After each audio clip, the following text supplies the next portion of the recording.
ఆ ఏరియాలో వాళ్ళే సాధించగలిగారు కదా. ఇప్పుడు కేసీఆర్ని రేవంత్ని ఓడించిన కేవీఆర్ని ఏమనాలా?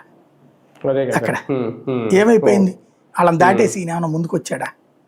కాబట్టి గెలుపోటములు అనేటటువంటిది ఉంటుంది. కానీ నాకు తెలిసి అక్కడ బేసిక్గా విజయ్ చీల్చే ఓట్లు, ఇప్పుడు ఇక్కడ చిరంజీవి చీల్చిన ఓట్లు మమ్మల్ని ఓడించినంటే మమ్మల్ని ఓడించినాయి అని చెప్పేసి అప్పుడు కాంగ్రెస్ తెలుగుదేశం మాట్లాడుకున్నట్టు, పవన్ కళ్యాణ్ 2019లో చీల్చిన ఓట్లు అవి మా తెలుగుదేశానికి పడితే కొట్టేసేవాళ్ళం అని చెప్పేవాళ్ళు, కానీ సాధ్యం కాలేదు. ఎందుకంటే 11% గ్యాప్ రావడం వల్ల, ఇద్దరు 40-51 కావడం వల్ల. అట్లాంటి పరిస్థితి అక్కడ కూడా ఉంటుందేమో అనుకుంటున్నాను నేను. సరే, ఇక యుద్ధం విషయంలో ట్రంప్ నిర్ణయాల వల్లే యుద్ధం ఆగట్లేదా? ఇప్పటికే క్రమక్రమంగా ఒక్కొక్కటి ధరలు పెరుగుకుంటూ అయితే వస్తున్నాయి. అది యుద్ధం ఎఫెక్ట్ ఉన్నా లేకపోయినా యుద్ధం ఎఫెక్టే అనేది అయితే ప్రజలు బలంగా నమ్ముతున్నారు. సామాన్యుడి నెత్తిన భారాలు అయితే పడుతున్నాయి ఇవి ఇంకెన్నాళ్ళు.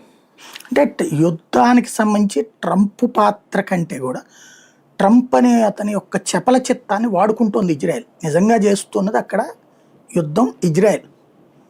కృష్ణుడి పాత్ర పోషిస్తుంది ఇజ్రాయెల్. ఇప్పుడు యుద్ధం చేయకపోతే ఎవరి జీవితం వాళ్ళు జీవితారు. ఏది పాండవులు కౌరవులు, వాళ్ళు ఇంకొకళ్ళని ఎవరినన్నా రాజుల్ని జయించి గెలుచుకుని చేసుకోవచ్చు. సోదరులతోనే యుద్ధం ఎందుకు జరిగింది? అట్లాగే ఇప్పుడు ఇజ్రాయిల్ అమెరికాని ముందు పెట్టి యుద్ధం చేస్తుంది. ఇరాన్కి ఇజ్రాయెల్కి ఓ చావు కదా ఉంది. ఏంటి అంటే